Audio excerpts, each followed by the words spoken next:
At 7:41 a.m., the boardroom smelled of espresso, polished wood, and expensive arrogance. No one noticed the moment she stopped taking notes. No one noticed how carefully she closed the blue leather folder in front of her. But 22 minutes later, phones began vibrating across 3 continents. And suddenly the woman they laughed at became the only person everyone wanted back. The 42nd floor of Varelli Global looked less like an office and more like a private kingdom suspended above the city. Glass walls reflected the pale silver of the morning sky, while the long obsidian conference table stretched through the room like a runway built for egos instead of ideas. At exactly 7:30 a.m., assistants moved silently between leather chairs, placing mineral water bottles so perfectly aligned they could have been measured with laser equipment. Screens glowed. Coffee steamed. Someone laughed too loudly at a joke that wasn't funny because that was how survival worked here. Laugh fast enough, and powerful people remembered your face. Elena Vale entered without ceremony. No dramatic heels clicking across the marble. No entourage.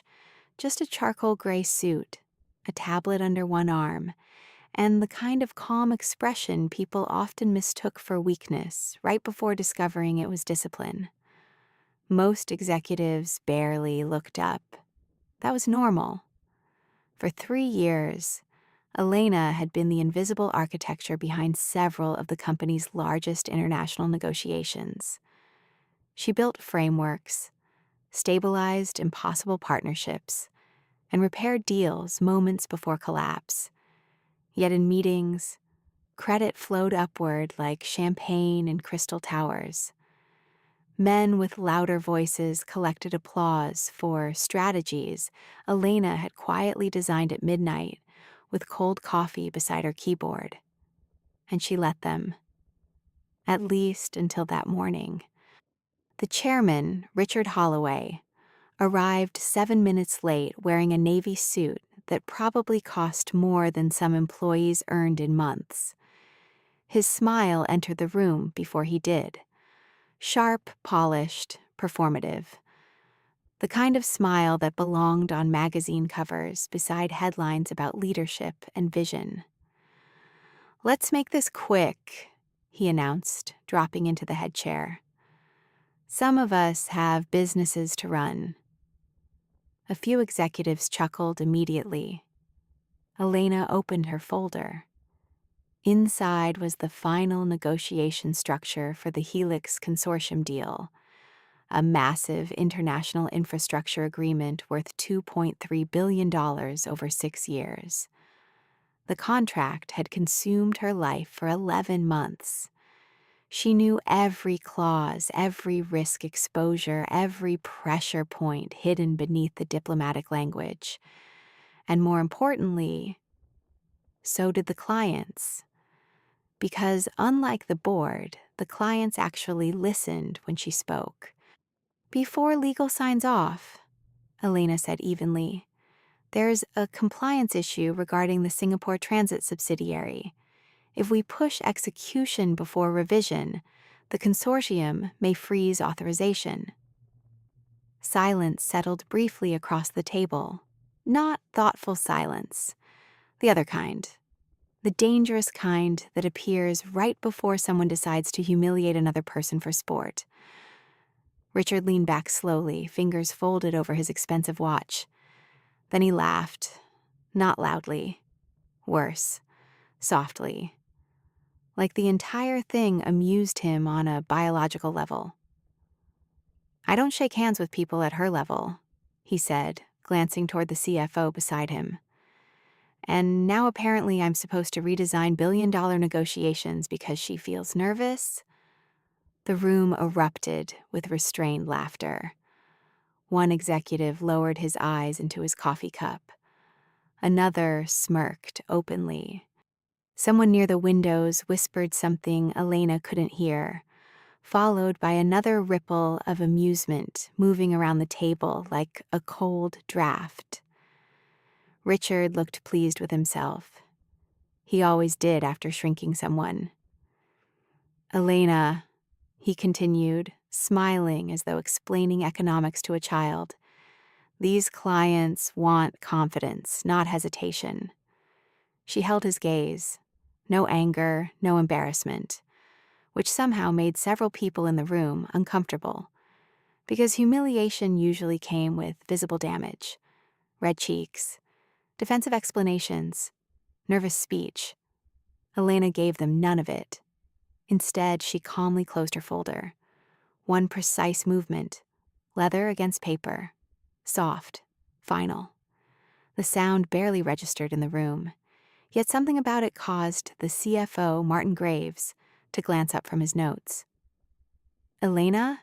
he asked carefully.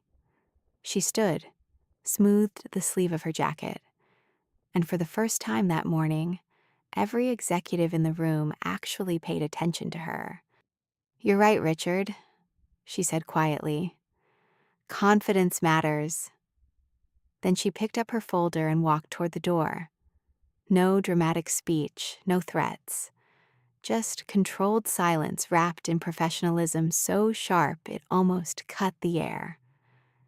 Richard smirked again. "Wonderful. Are we done with the theater now?" Her hand paused briefly on the boardroom handle. "You will be," Elena replied. Then she left. The door closed with a soft click. Inside the boardroom, conversation resumed almost instantly, because powerful people often mistake survival for invincibility. Someone joked about sensitivity in corporate culture. Another executive rolled his eyes and asked to continue the presentation. Only Martin, the CFO, remained distracted. Something about the exchange bothered him. Not emotionally, financially. Elena never overreacted, never dramatized risk.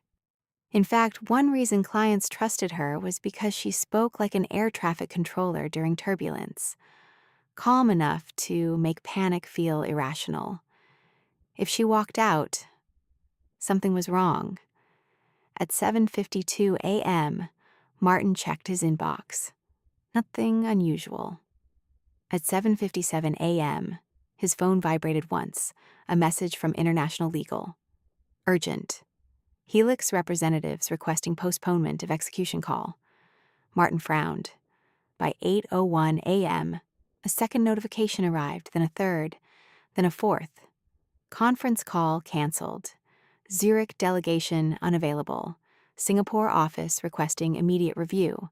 Client communication status suspended. The room slowly quieted. Richard stopped talking mid-sentence. Martin opened the latest report attachment with growing disbelief, his face drained of color. At the top of the document, highlighted in red, Helix Consortium, contract status, frozen, estimated exposure $2.3 billion. The silence that followed felt unnatural, heavy, pressurized, like the building itself had stopped breathing. Richard stared across the table. "What exactly am I looking at?" No one answered, because everyone suddenly understood the same terrifying detail at once. Elena hadn't walked out emotionally. She had walked out informed, and somewhere beyond the glass walls of that pristine tower, the clients were already making decisions without them. Martin swallowed hard and looked toward the still-closed boardroom door. For the first time in years, the chairman's confidence looked fragile, and the morning was only beginning. At 8:06 a.m., the atmosphere inside the boardroom changed texture, not volume, texture. Moments earlier, the room had been filled with the smooth arrogance of people convinced the world moved because they approved it. Now the air felt brittle like glass under pressure. Every vibration from a phone sounded louder than it should have. Every email notification landed like a dropped coin in a cathedral. Martin Graves adjusted his tie for the third time in under a minute. A habit. He only did that when numbers stopped behaving predictably. "Call Zurich," Richard ordered sharply. "We already did." And? No response. Richard's jaw tightened. Outside the panoramic windows, the city continued its ordinary morning rhythm. Traffic crawled below. Trains slid between steel and concrete arteries. Sunlight reflected off neighboring towers with almost offensive calmness. Somewhere down there, people were buying coffee, arguing over parking spaces, hurrying into ordinary offices, completely unaware that 40 floors above them, several careers, had just stepped onto very thin ice. Martin opened another report. The Helix Consortium wasn't merely a client. It was leverage, reputation, future valuation, market confidence. Losing it wouldn't just hurt quarterly earnings. It would stain the company publicly. Analysts loved blood in expensive suits. "Find Elena," Richard snapped. No one moved immediately. That hesitation lasted maybe 2 seconds. But in corporate environments, 2 seconds can reveal entire political ecosystems. Because suddenly everyone in the room remembered something uncomfortable. Elena had been the primary relationship lead for Helix. Not officially Richard headed negotiations, but clients repeatedly requested her presence on calls. They waited for her opinion before approving revisions. During meetings, executives interrupted her. Clients never did. One director finally cleared his throat. "She may not answer." Richard looked at him slowly. "Then make her answer." Meanwhile, 12 floors below, Elena stepped out of the elevator into the executive parking garage. Quiet, cool concrete air, the distant hum of ventilation fans. For the first time in months, she stood still without someone demanding projections, revisions, approvals, or emergency calls disguised as quick favors. Her phone vibrated continuously inside her bag. She ignored it, not out of revenge, out of exhaustion.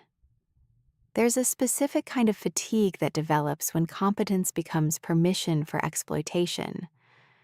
Elena had carried entire negotiations, while senior executives treated her expertise like office furniture, useful, invisible, replaceable, until usefulness disappears. She reached her car, placed the folder on the passenger seat, and finally checked the screen. 14 missed calls, 7 emails marked urgent, 3 messages from Martin, 1 from Richard. The irony almost made her laugh. The chairman, who didn't shake hands with people at her level, was now asking for an immediate conversation. Elena leaned back against the car door and closed her eyes briefly. Her mind drifted to Singapore. 3 weeks earlier, she had warned leadership about the transit compliance issue hidden inside the Helix expansion structure. Not a dramatic error. Worse, a subtle one. The kind capable of triggering automatic review protocols across multiple jurisdictions if mishandled. She had prepared documentation, risk maps, alternative structures, contingency timelines. No one read them carefully. Because confidence, in that boardroom, had become a performance instead of a discipline. Her phone rang again. Martin. This time she answered. "Elena," he said immediately, voice tight. "Where are you?" "Outside. We need you back here." A pause. Interesting, she thought. Not, "We'd like you back," not, "Can we discuss this?" Need. Finally honest. "The contract freeze triggered?" she asked calmly. Martin exhaled slowly. "Yes." And the consortium, they suspended execution pending internal review. Another silence stretched between them. In the background, she could hear muffled voices inside the boardroom. Fast voices, nervous voices, people speaking over each other. Panic always destroyed hierarchy first. Elena, Martin continued more carefully, did you know this would happen? She looked toward the concrete ceiling above her. I knew it could. Richard thinks the clients overreacted. That actually made her smile faintly. No, she said softly. They reacted exactly as they warned us they would. Back upstairs, Richard paced near the windows, like a man trying to outwalk reality. How bad? One executive asked Martin after he returned from the call. Martin didn't answer immediately, because the truthful version sounded catastrophic. Very quietly, he placed a printed document onto the conference table. Several executives leaned forward. At the bottom of the page was a single line from Helix legal counsel. We are reconsidering strategic alignment with current leadership representation. Nobody spoke. Corporate language was fascinating that way. Entire disasters hidden inside polite wording. Reconsidering strategic alignment. Translation: we no longer trust you. Richard's face darkened. This is political. No, Martin replied. The room turned toward him. That was unusual. Martin rarely contradicted Richard publicly. It's operational, the CFO continued. They trusted Elena's oversight process. We removed the oversight process. The silence afterward felt colder than before. One executive stared into the table, as if hoping eye contact with reality might become optional.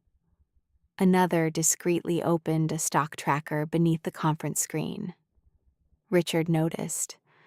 Stop behaving like the company is collapsing. No one responded, because markets didn't collapse dramatically at first. They cracked quietly.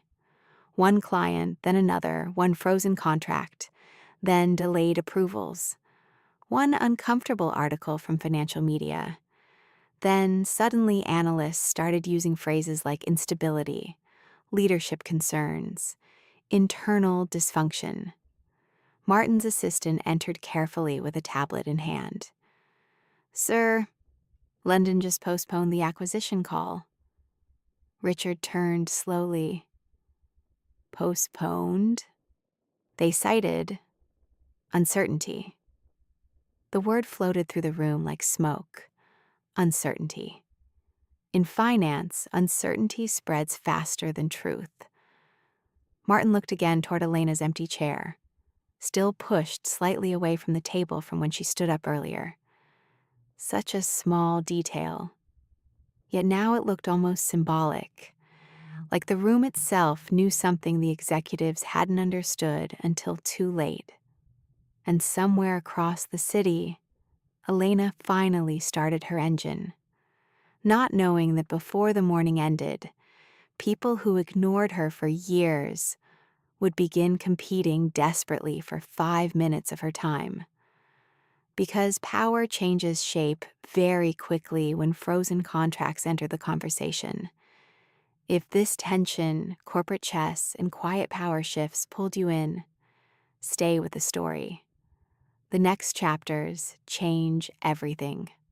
One decision, one meeting, one sentence spoken at exactly the wrong moment, and the entire structure begins to crack from the inside.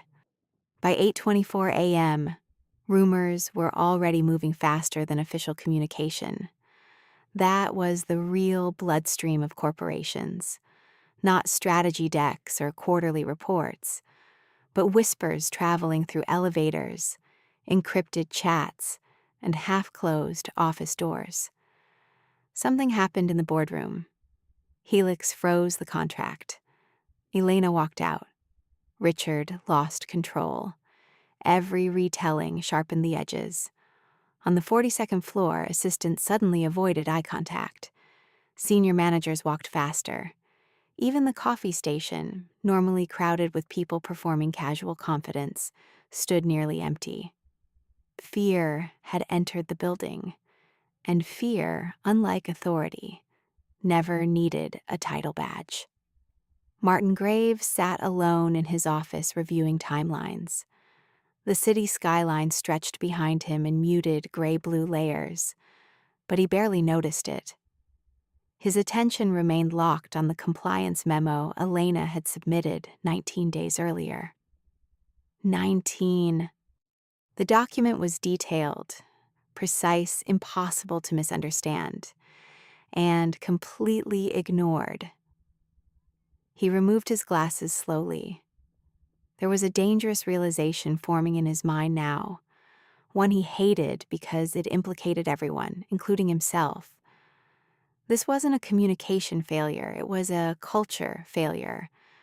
At Varelli Global, intelligence had gradually become secondary to presentation. Meetings rewarded certainty, not accuracy. The loudest voice often won simply because exhaustion made resistance inconvenient. And Richard Holloway had mastered that ecosystem perfectly, until Elena stopped participating in it. Martin's office phone rang. "Martin," came the tense voice of the legal director, "you need to see this immediately." Seconds later, a confidential email appeared on screen. Sender, Helix Consortium Executive Board. Subject line, Transition Requirements. Martin opened the attachment. His pulse slowed. That was never a good sign. Sometimes shock becomes so complete, the body responds with stillness instead of panic. The document contained 4 conditions required for reopening negotiations. 3 were operational, the 4th was personal. Restore independent negotiation oversight under Elena Vale or equivalent authority approved by consortium review. Martin stared at the sentence. Again. Then again. Because the implication underneath it was brutal, the clients weren't merely asking for Elena back. They were bypassing Richard. Across the hall, the chairman was already unraveling. "You're telling me clients are dictating staffing decisions now?" Richard snapped. His voice bounced against the glass walls of his office like thrown metal. "This is leverage," he continued. "They're pressuring us." "No," Martin said carefully. "They're protecting themselves." Richard turned sharply. "Whose side are you on?" The question hung in the room longer than intended. Martin almost answered immediately. Almost. But something stopped him. Maybe it was exhaustion. Maybe clarity. Maybe the terrifying realization that loyalty to broken leadership eventually becomes participation in collapse. Before he could respond, Richard muttered bitterly, "She planned this." Martin looked at him with visible disbelief. "Elena warned us repeatedly. She embarrassed me." "No," Martin replied quietly. "You embarrassed yourself." The room went still. Richard's expression hardened into something colder now. Not anger, but wounded ego searching desperately for someone else to blame. People like Richard could survive financial storms, public criticism, even market crashes. But humiliation? Humiliation hollowed them out from the inside. Meanwhile, Elena sat inside a small riverside cafe 20 minutes from headquarters, stirring untouched tea while rain began tapping softly against the windows. The cafe smelled of cinnamon and roasted coffee beans. Jazz played quietly overhead. Students worked behind glowing laptops. An older couple shared pastries near the entrance. Ordinary life. Strange how comforting ordinary life became after prolonged exposure to executive warfare. Her phone remained face down beside the cup. still vibrating occasionally. Messages piled up. We need to discuss next steps. Please call back ASAP. Can we resolve this privately? The chairman wants an emergency meeting. The chairman wants. Interesting phrasing. For years, Richard spoke to her mostly through assistants or delegated instructions. Now, urgency had personalized everything. Elena finally opened one of Martin's messages. Helix requested your reinstatement. She blinked once. Not surprise, confirmation. Clients valued consistency, stability, competence. Elena had spent years building trust carefully enough that executives barely noticed it happening. She remembered late-night calls across time zones, difficult negotiations smoothed through patience instead of intimidation, details remembered when others rushed. Trust compounds slowly, then suddenly becomes priceless. Outside, rain streaked the city in silver lines. Her thoughts drifted unexpectedly to her first year at Virelli. Back then, she still believed excellence automatically created recognition. She stayed late voluntarily, overprepared for meetings, accepted interruptions politely, allowed louder personalities to take ownership of her work because she assumed results mattered more than visibility. The corporate world corrected that illusion quickly. Results mattered, but perception decided who received credit. And yet, despite everything, she never became cynical enough to stop caring about the work itself. That was the strange contradiction of people like Elena. They endured environments that underestimated them because somewhere beneath the politics, they genuinely loved building things that functioned. Even now, she wasn't enjoying the chaos.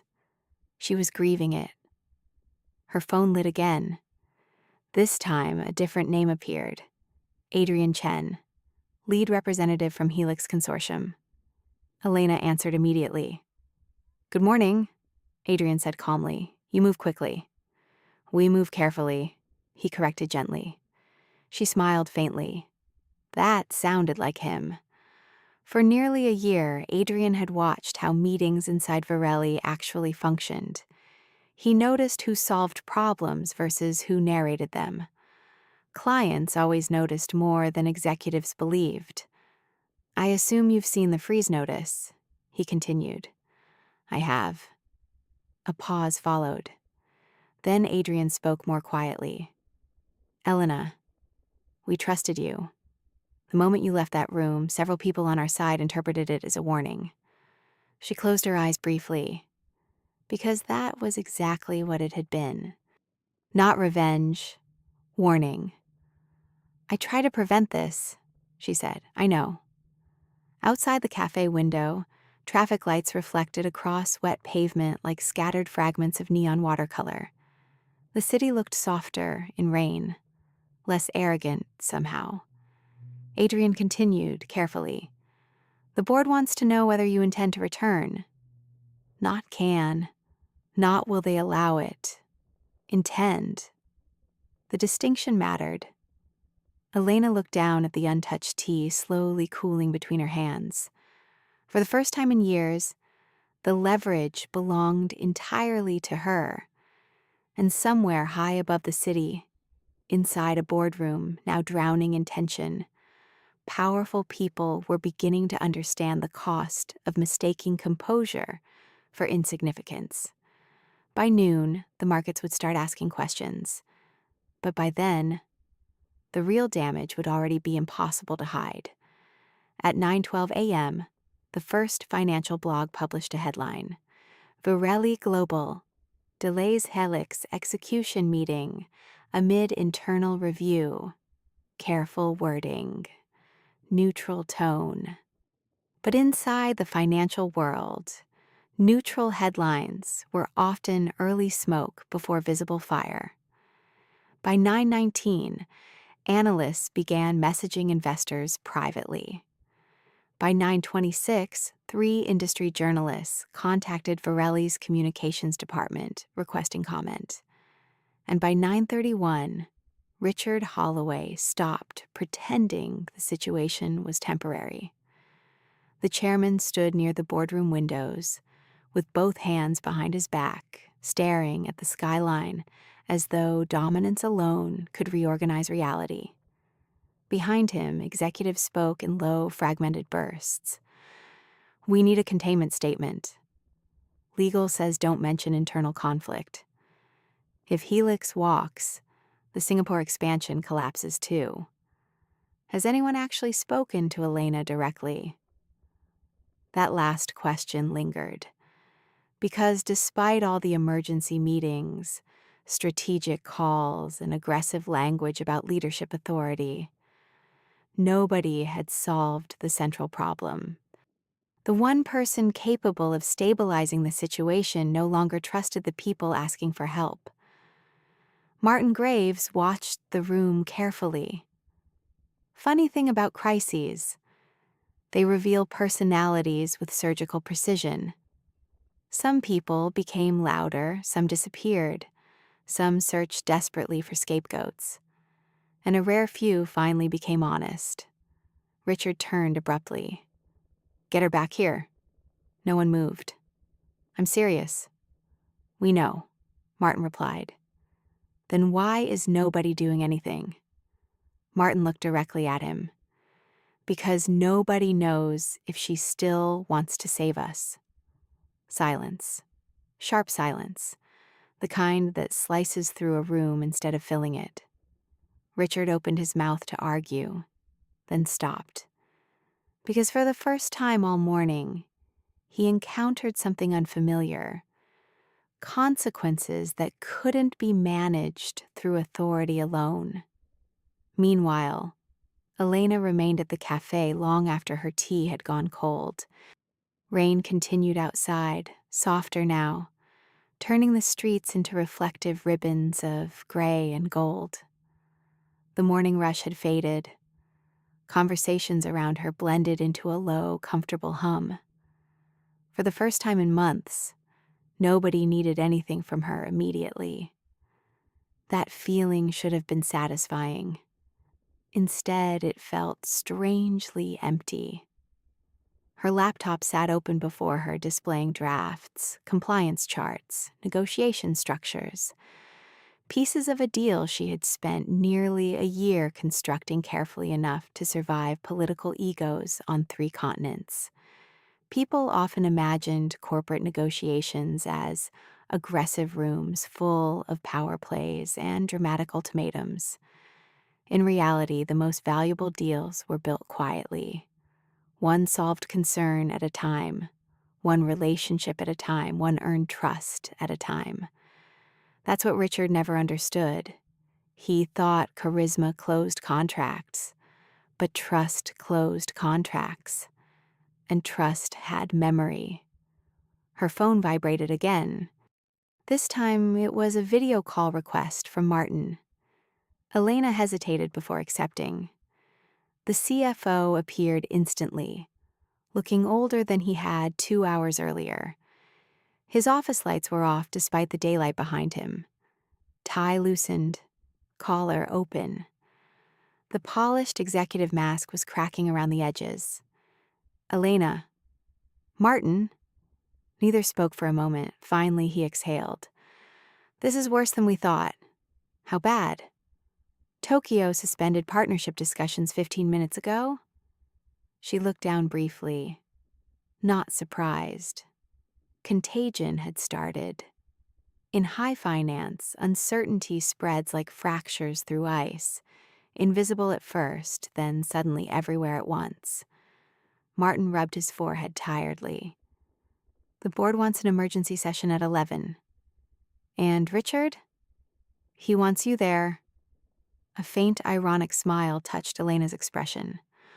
"Of course he does." Martin didn't smile back. "Elena, off the record?" She nodded. "He's losing support." That landed heavier than expected. Because despite everything, Richard had once been untouchable, the kind of executive people defended automatically because proximity to power feels safer than integrity, until power stops protecting outcomes. Investors? She asked quietly. Some already called privately. And what are they asking? Martin looked directly into the camera now. They're asking who actually runs negotiations at this company. Outside the cafe, thunder rolled faintly somewhere beyond the river. Elena leaned back slowly. Years of invisible labor suddenly becoming visible all at once was not satisfying the way people imagined. It didn't feel triumphant. It felt tragic. Because recognition arriving only after disaster always carried bitterness inside it. You warned us, Martin said finally. Yes. We should have listened. Another pause. Then Elena asked the question she'd been avoiding internally since morning. Why didn't you? Martin's eyes shifted briefly away from the screen. And there it was. The real answer. Not spreadsheets. Not oversight. Not communication breakdown. Fear. Corporate ecosystems quietly trained intelligent people to protect hierarchy over accuracy. Challenging, powerful personalities became professionally dangerous. Easier to stay silent. Easier to nod. Easier to convince yourself someone else would speak up eventually. But eventually had arrived. And now $2.3 billion sat frozen because too many experienced executives chose comfort over confrontation. Back at headquarters, tension deepened by the minute. Assistants whispered near elevators. Senior managers monitored stock movement obsessively. Legal teams occupied conference rooms like emergency surgeons preparing for trauma. Then at 10:07 a.m., another message arrived from Helix. Short, professional, devastating. Future discussions contingent upon leadership restructuring review. Richard read the line twice, then a third time. His face changed subtly with each pass, anger giving way to something far more dangerous, fear wrapped in disbelief. They can't dictate internal leadership, he muttered. Martin answered quietly from across the room. They already are. Richard slammed the printed document onto the table hard enough to rattle water glasses. This is because of her. No, Martin said. This is because everyone underestimated her. The room fell silent again. Because deep down, every executive present knew the statement was true. They underestimated her calmness, her intelligence, her relationships, her influence, most fatally of all. They underestimated what happened when someone competent finally stopped absorbing disrespect, silently. At 10:16 a.m., Elena finally closed her laptop. Outside, the rain had stopped completely. Clouds were breaking apart over the city, thin shafts of sunlight sliding between skyscrapers like stage lights before the final act. Her reflection stared back faintly from the dark cafe window, composed, unreadable. But underneath that composure, something fundamental had shifted forever. Not revenge, not ego, perspective. Because once people show you exactly how little they value your presence before a crisis, you never return as the same person afterward. And in less than 45 minutes, Elena would walk back into Varelli Global for the first time since leaving the boardroom. Only this time, the room would stand when she entered. At 10:58 a.m., the elevators opened onto the 42nd floor with a soft metallic chime that somehow sounded louder than usual. Conversation stopped instantly. Assistants looked up from tablets. Junior analysts straightened unconsciously. Even the security officer near the reception desk shifted posture the moment Elena stepped out into the corridor. Nobody announced her arrival. They didn't need to. Tension moved ahead of her like static before lightning. The floor that once treated her like background detail now watched her with the fragile attentiveness people reserve for individuals capable of changing outcomes. Funny how quickly respect appears once panic signs the budget. Elena walked calmly through the executive corridor. Same marble floors, same glass walls, same carefully curated atmosphere of prestige. Yet everything felt altered now, as if the building itself had lost confidence in its own illusion. The polished surfaces no longer looked impressive. They looked defensive. Inside the emergency board session, nobody was speaking when she entered. 23 executives, 3 legal advisors, 2 investor representatives patched in remotely through wall screens, and Richard Holloway standing near the far end of the table looking like a man discovering gravity, had opinions about him personally. Every chair around the table was occupied except one, her chair. Martin stood first, then several others followed instinctively. Exactly as power always worked in the end, not according to titles, but according to consequence. "Elena," Martin said carefully, "thank you for coming." She placed her folder on the table but remained standing. The room felt colder than it had that morning. Not physically, socially. Corporate rooms had emotional climates, and this one had entered winter. Richard attempted a controlled smile. It failed halfway. "We'd like to resolve the situation constructively." Constructively. Interesting word choice from a man who publicly humiliated her less than 4 hours earlier. Elena looked around the room slowly. Some executives avoided eye contact entirely. Others watched her with visible calculation, already adapting loyalties internally the way ambitious people always do when structures begin shifting. Nobody laughed now. That detail mattered more than apologies ever could. Martin activated the central display screen. Numbers appeared instantly. Red indicators. Delayed markets. Suspended agreements. Projected loss exposure climbing in real time like rising floodwater. One investor representative spoke through the speaker system. "We need immediate reassurance regarding leadership stability." Leadership stability. Another elegant corporate phrase hiding panic underneath. Richard stepped forward quickly. "The company remains fully operational." "With respect," interrupted the investor sharply. "That's not what we're hearing from Helix." Silence slammed back into the room.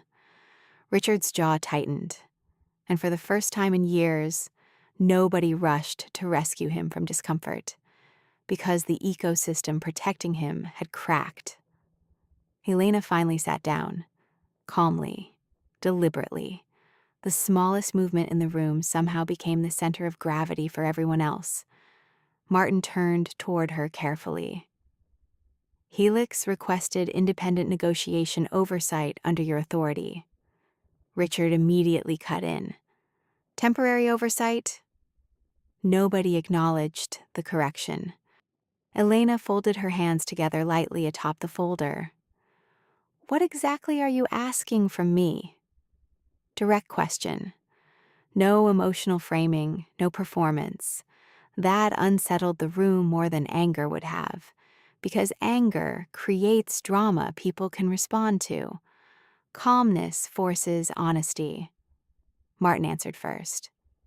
"We need the contract unfrozen. And we need Helix confidence restored. And this time nobody spoke immediately. Elena waited. Outside the windows, sunlight broke through retreating storm clouds. illuminating sections of the skyline, while others remained trapped beneath shadow.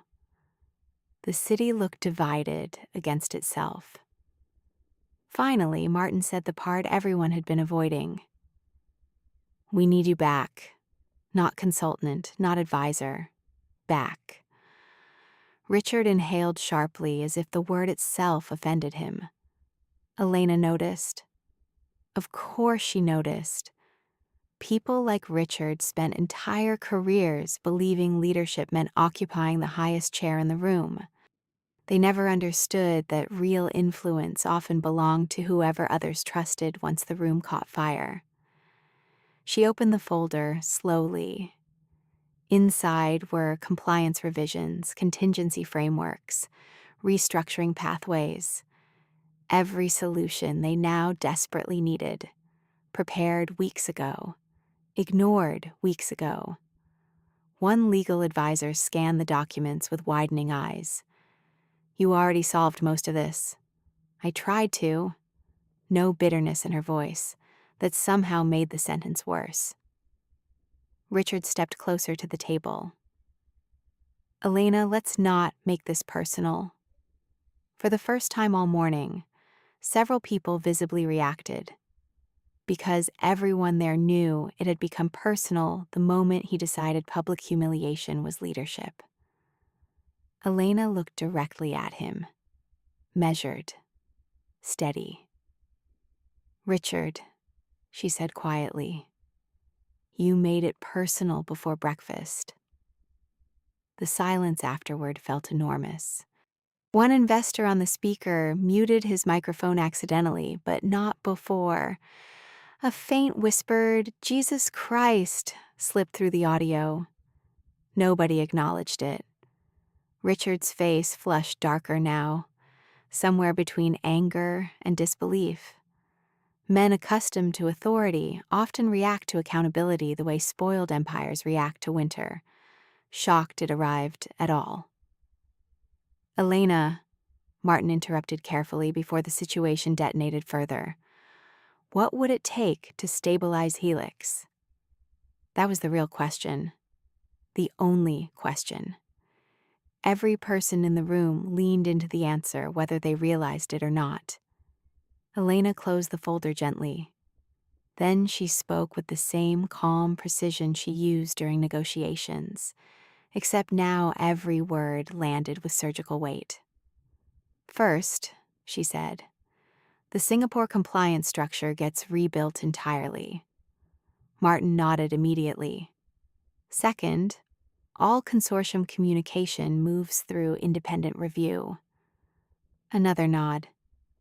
"Third," her eyes shifted toward Richard, "no executive involved in suppressing operational risk will lead client-facing negotiations moving forward." The room froze, because everyone understood exactly what she meant. Richard stared at her in open disbelief. "You're asking the board to remove me?" "No," Elena replied softly. "The clients already did that." Absolute silence, the kind that empties oxygen from a room. Somewhere down the hall, a phone rang faintly before stopping abruptly. Richard looked around the table, searching for resistance, support, outrage, anything. He found none. And that terrified him more than Elena's words ever could. Because power never disappears dramatically at first. It leaves quietly, in lowered eyes, in unanswered defenses, in people suddenly studying documents instead of protecting you. Martin finally broke the silence. "If these conditions are accepted," he asked carefully, "can the contract be recovered?" Elena looked toward the skyline beyond the glass. The storm had passed now. Sunlight reflected across neighboring towers in sharp gold streaks, bright enough to hurt the eyes. "Maybe," she said. Not yes, maybe. Because trust, once fractured publicly, never returned untouched. Then her phone vibrated once against the table. A message from Adrian Chen. board ready to reopen talks upon confirmation. Several executives saw the screen light up. The atmosphere shifted instantly. Hope. Fragile, desperate hope. Martin exhaled slowly for what felt like the first time in hours. Richard said nothing. He simply stood there at the end of the obsidian table, surrounded by wealth, status, architecture, authority, and completely powerless. While across from him sat the woman he once refused to shake hands with. The same woman now holding the future of the company between calm fingertips. And somewhere deep inside the silent machinery of Varelli Global, people finally understood a truth corporations learn far too late. The most dangerous person in the room is often the one who never needed attention to hold real power.